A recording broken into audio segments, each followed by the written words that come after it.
충북의 한 고등학교에서 몰카 범죄가 발생했습니다. 한 남학생이 여학생들의 신체 일부를 몰래 촬영했다가 발각된 겁니다. 충청권 메가시티 건설이 속도를 내고 있습니다. 메가시티 상품권 발행, 특별청 설립 대선 공약 반영 등을 추진하고 있습니다. 악성 민원에 따른 공무원들의 고충이 갈수록 커지고 있습니다. 민원 담당 공무원을 보호할 수 있는 조례 제정이 시급하다는 목소리가 나오고 있습니다. 이른바 웅담농장에서 구출된 새끼 반달 가슴곰들이 청주동물원에서 지내고 있습니다. 전담 사육사들이 곰들의 건강과 스트레스를 관리하며 새로운 환경에 적응을 돕고 있습니다. 여러분 안녕하십니까. CJB 8시 뉴스 시작합니다. 충청권이 행정통합을 최종 목표로 충청 메가시티 구축을 위한 협력 사업을 본격 논의하기 시작했습니다. 국회 세종의사당 유치와 정부의 초광역권 협력사업 지원 방침은 충청권 메가시티 건설을 가속화할 것으로 기대됩니다. 구준혜 기자입니다. 경제공동체를 지향하는 부산과 울산, 경남은 지난달 부울경 메가시티 상품권을 공동 발행했습니다. 20억 원의 상품권이 보름 만에 소진됐습니다. 충청권도 충청북도의 제안으로 20억 원의 메가시티 상품권 발행을 추진합니다. 시도를 넘나들며 사용할 수 있어 첫 경제통합 사업이란 의미를 갖게 될 전망입니다. 충청권 메가시티라는 그런 상징적 의미가 있다고 하겠습니다. 앞으로 상품권 발행에 따른 그 효과 분석을 통해서 추가 발행 여부도 검토하도록 하겠습니다. 충청권은 1단계로 협력사업 확대, 2단계 특별지방자치단체 출범, 최종 3단계 행정통합이라는 단계적 메가시티 완성을 구상하고 있습니다. 행정통합의 첫 단추로 메가시티 특별청 설립을 대선 공약에 반영시킬 방침이고 광역철도 건설을 통해 일일 생활권을 구축할 계획입니다. 비록 다른 지역보다 출발은 늦었지만 국회 세종의사당 건립과 문재인 대통령이 약속한 초광역 협력사업 지원이 충청 메가시티 건설을 앞당길 모멘텀으로 작용할 전망입니다. 1, 2년 뒤에는 그 특별지방자치단체 설립 단계로 들어가는 것이고요. 바로 또 3단계 행정통합으로 가는 그런 조치가 또 바로 또 이어지기 때문에 먼 훗날의 이야기가 아닙니다. 오는 연말 충청 메가시티 발전 전략 수립을 위한 연구 용역 결과가 나오면 내년부터 각 분야별 협력 사업 추진에 가속도가 붙을 전망입니다. CJB 구준혜입니다. 일부 악성 민원인의 폭력과 욕설로 정신적 스트레스를 호소하는 공무원이 늘고 있습니다. 민원인을 상대하는 공무원을 더 이상 화풀이 대상으로 삼지 못하도록 대책이 시급하다는 목소리가 나오고 있습니다. 안정원 기자입니다. 지난 25일 청주시 서원구청에서 일하는 한 30대 공무원은 민원 처리 도중 생명의 위협을 느꼈습니다. 불법 주정차 단속에 불만을 품고 찾아온 60대 남성이 흉기로 위협을 가했기 때문입니다. 당시 상담실에는 단 둘뿐이었고 CCTV를 비롯한 어떠한 안전장치도 없었습니다. 악성 민원에 따른 공무원들의 고충이 갈수록 커지고 있습니다. 행정안전부가 집계한 지난해 공무원 피해 사례는 4만 6천여 건으로 전년 대비 무려 20%나 증가했습니다. 하지만 피해 공무원을 구제할 실질적 대안은 전무합니다. 민원 처리에 관한 법률 시행령은 있지만 관련 조례를 제정한 곳은 전국 250여 개 지자체 중 극히 일부이기 때문입니다. 공무 수행 중 받은 피해를 개인이 고스란히 감당해야 하는 현실에 전국 공무원 노동조합이 재발 방지 대책을 촉구하고 나섰습니다. 청주시는 공무원 보호를 위해 악성 민원에 대한 공무원의 보호 및 지원에 관한 조례 제정과 재발 방지를 위한 안전 및 지원 대책을 수립하라!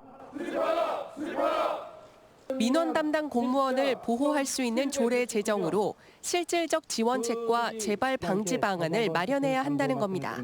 조례 제정을 통해서 최소한의 우리 직원들이 어느 보호장치가 있는 상태에서 업무를 했으면 좋겠다는 사실이고요. 전국 공무원 노동조합 청주시 지부는 지난 봄 청주시에 관련 조례안에 대한 검토를 요청했지만 아직 제자리 걸음인 상태입니다. CJB 안정은입니다. 불법 환전 행위를 한 성인 게임장에 대해 경찰이 잠입 수사 끝에 결정적 증거를 확보했지만 법원은 무죄를 선고했습니다. 영장 없이 수집한 영상을 증거로 인정할 수 없다는 이유였습니다. 이태영 기자입니다. 청주시 용담동의 한 성인 게임장입니다. 지난해 4월 이곳 게임장 내에서 불법 환전이 이뤄지고 있다는 첩보를 입수한 청주 상당경찰서 A경찰관은 손님으로 위장해 게임장에 잠입했습니다. 차키형 카메라와 안경형 카메라를 이용해 불법 환전 현장을 영상에 담았습니다. 경찰은 이 영상을 바탕으로 압수수색까지 진행하며 게임기와 운영 장부 등을 확보해 해당 게임장 업주를 재판에 넘겼습니다. 하지만 청주지법 형사 1단독은 경찰의 수사 과정에 절차상 하자가 있다며 업주의 혐의를 인정하지 않았습니다. 재판부는 형사소송법 216조에 따라 긴급히 촬영한 채증 영상에 대해서도 사후 영장을 받았어야 함이 마땅하지만 그 과정이 생략돼 형사소송법 308조의 2가 규정한 위법 수집 증거 배제의 원칙에 해당된다고 판단했습니다. 이에 따라 이 영상을 토대로 진행한 압수수색 과정의 수집 증거들 역시도 모두 효력을 인정할 수 없다고 판시했습니다. 반면 이번 판결에 대해 일선 경찰관들은 우려를 표하기도 했습니다. 이미 해당 영상을 근거로 한 압수수색 영장이 발부됐다는 점에서 영장심사재판부는 증거 효력을 인정한 셈이지만 재판부의 주관적 견해에 따라 위법성의 판단이 좌우될 수 있다는 겁니다. 또 지나친 절차 규정에 얽매여 수사가 위축될 수 있다는 우려도 있었습니다. 한편 검찰 측도 이번 판결에 불복해 항소했습니다. CJB 이태현입니다. 최근 스마트폰을 이용한 몰카 범죄가 끊이지 않고 있는데요. 충북의 한 고등학교에서 몰카 범죄가 발생해 경찰이 조사에 나섰습니다. 한 남학생이 같은 학교 여학생들의 신체 일부를 몰래 촬영했다가 다른 학생의 신고로 발각된 겁니다. 진기훈 기자입니다. 충북의 한 고등학교입니다. 지난 25일 이 학교 남학생 A군이 같은 학교 여학생들의 신체 부위를 휴대전화로 몰래 촬영한 게 들통나 경찰이 출동했습니다. A군의 휴대전화를 보게 된 B양이 몰래 찍힌 촬영물들을 발견해 교사에게 알렸고 담당 교사가 경찰에 신고한 겁니다. 성과 관련된 거 아니겠습니까? 학폭에다가 사이버 폭력에다가 112 신고했죠.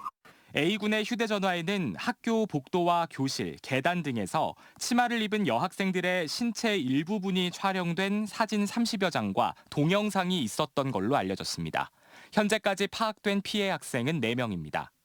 A군은 교사 면담 과정에서 단순 호기심으로 저지른 일이라며 유출이나 범죄에 이용할 목적은 없었고 잘못을 알고 난 뒤에는 촬영물들을 삭제했다고 진술했습니다.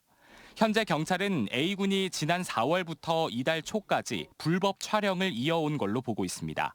경찰은 삭제된 촬영물에 대한 디지털 포렌식 조사 등을 통해 추가 피해자가 있는지 또 촬영물의 유포 여부에 대해서도 조사할 방침입니다. CJB 진기훈입니다.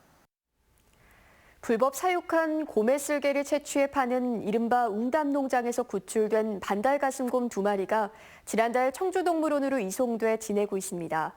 죽음의 문턱에서 극적으로 구조된 새끼곰들은 동물원 측의 극진한 관심 속에 차츰 안정을 되찾아가고 있습니다. 조용관 기자입니다. 생후 1년도 채 안 된 새끼 반달 가슴곰 2마리가 방사장 이곳저곳을 돌아다닙니다. 사육사가 나눠준 사과와 오이, 호박 등을 눈 깜짝할 사이에 먹어치우고 창살에 기어오르기도 합니다. 경기도 용인시에 이른바 웅담 농장에서 극적으로 구출된 새끼 반달 가슴곰들입니다. 쓸개와 발바닥 채취를 위해 농장에서 불법으로 번식된 새끼곰들은 지난달부터는 청주 동물원으로 이송돼 지내고 있습니다. 전담 사육사 2명이 새끼곰들의 건강 상태와 스트레스 관리, 새로운 환경에 적응을 돕고 있습니다. 이송 한 달 만에 처음 보기 안쓰러웠던 모습에서 벗어나 제법 살도 오르고 사람과 눈도 마주칠 정도로 경계심도 많이 풀었습니다. 눈만 동그랗고 나머지는 좀 많이 좀 지저분했습니다. 많이 가냘폈죠. 한눈에 봐도 불쌍해 볼 정도의 새끼곰이었습니다. 청주 동물원에는 지난 2018년과 이듬해 불법 사육장에서 먼저 이송된 반달 가슴곰 3마리가 더 지내고 있습니다. 내년 봄쯤에는 이들 5마리가 함께 방사장을 자유롭게 뛰어노는 모습을 볼 수 있을 것으로 보입니다. 아직은 경계도 많이 심하고 사람을 많이 무서워하는 경향이 있어서 일단 주변 환경에 이제 본인들의 그 영역에 조금 더 이제 익숙해지고 하면은 이제 그 뒤로는 이제 건강검진도 할 예정이고. 이번에 극적으로 구출된 새끼곰 2마리는 오는 2024년 전남 구례 반달 가슴곰 보호소가 완공될 때까지 청주 동물원에서 지내게 됩니다. CJB 조윤광입니다. 단계적 일상 회복을 앞두고 취소되거나 온라인으로 치러졌던 지역 축제들이 온 오프라인을 병행해 진행하는 등 다시 기지개를 펴고 있습니다. 제천 한방 바이오 박람회가 오늘 개막했는데요. 침체된 지역 경제를 끌어올릴 신호탄이 될 것으로 기대됩니다. 박원 기자입니다. 리본을 당겨주세요. 올해로 10회째를 맞는 제천 한방바이오 박람회가 개막했습니다. 지난해에는 코로나19 여파로 취소됐지만 올해는 위드 코로나 시행을 앞두고 온오프라인 병행 방식으로 진행됩니다. 오랜만에 열리는 만큼 첫날부터 많은 방문객이 찾았습니다. 박람회에는 23개 업체가 참가해 제천에서 생산한 건강식품과 전통주 등을 홍보하고 판매합니다. 이번 축제 또 제천에 이제 오신 분들을 위해서 엄청 저렴하게 판매를 하고 있습니다. 라이브 커머스를 통해서도 다양한 한방 제품이 저렴하게 판매되고 있습니다. 방역을 위해 체험 활동을 최소화하는 대신 색깔 정원과 웰니스 축제 등 전시 위주의 볼거리를 마련했습니다. 한 1년 넘도록 하루 집에 들어앉아 있다가 이렇게 나오니까 바람 쐬고 건강에도 그렇고. 제천시는 조심스레 재개한 행사가 침체된 지역 경제를 일으킬 활로가 될 것으로 기대하고 있습니다. 행사장을 방문하는 사람은 코로나 백신 2차 접종자 또 PCR 음성 확인자를 대상으로 입장을 시키고 지역 경제에 보탬이 되는 박람회가 될 수 있도록 노력하겠습니다. 한방의 모든 것을 볼 수 있는 제천 한방바이오 박람회는 다음 달 1일까지 엿새간 계속됩니다. CJB 박원입니다.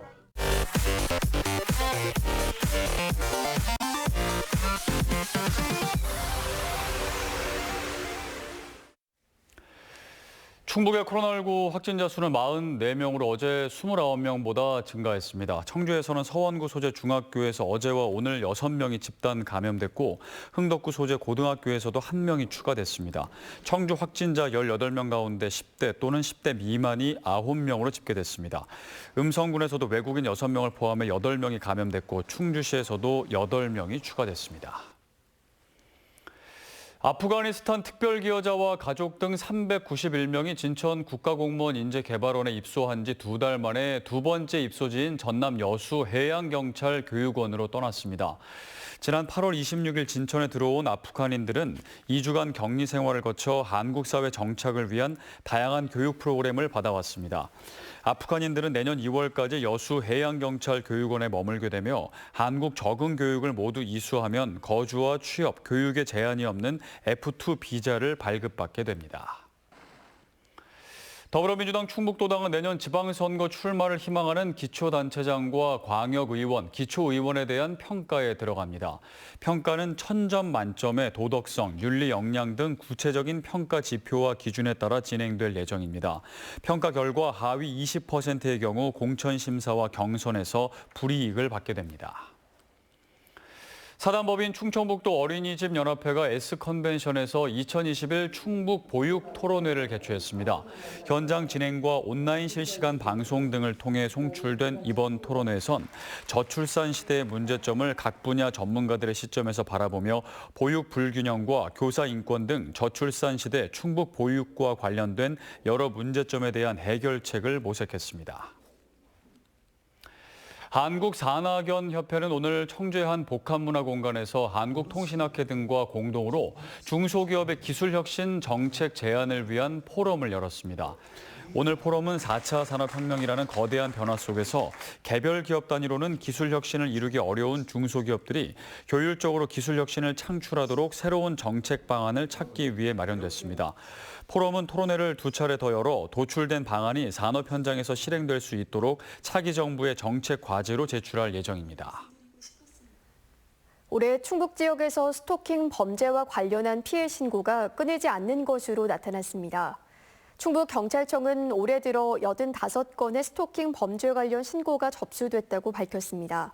스토킹 처벌법이 시행된 지난 21일 이후에도 7건의 신고가 접수된 가운데 전 여자친구의 가게를 수차례 찾아가 협박한 남성이 충북의 스토킹 처벌법 첫 입건 사례로 기록됐습니다. 괴산경찰서는 음주운전을 한 혐의로 괴산군 소속 공무원 40대 A씨를 입건했습니다. A씨는 지난 23일 오후 2시 30분쯤 괴산군의 한 도로에서 혈중 알코올 농도 0.147%의 상태로 운전을 한 혐의를 받고 있습니다. A씨는 농촌 일손 돕기 활동 중 주민들이 건넨 술을 마셨다고 진술한 것으로 알려졌으며 경찰은 A씨와 함께 차에 타고 있던 괴산군 모 면장 등 공무원 2명도 음주운전 방조 혐의로 입건할 예정입니다. 오늘 오후 5시 40분쯤 제천시 한수면의 한 도로를 주행하던 레미콘이 도로 옆 10m 아래로 추락하는 사고가 났습니다. 60대 레미콘 운전자는 의식이 있는 상태로 구조돼 병원으로 이송됐으며 경찰과 소방당국은 정확한 사고 경위를 조사 중입니다.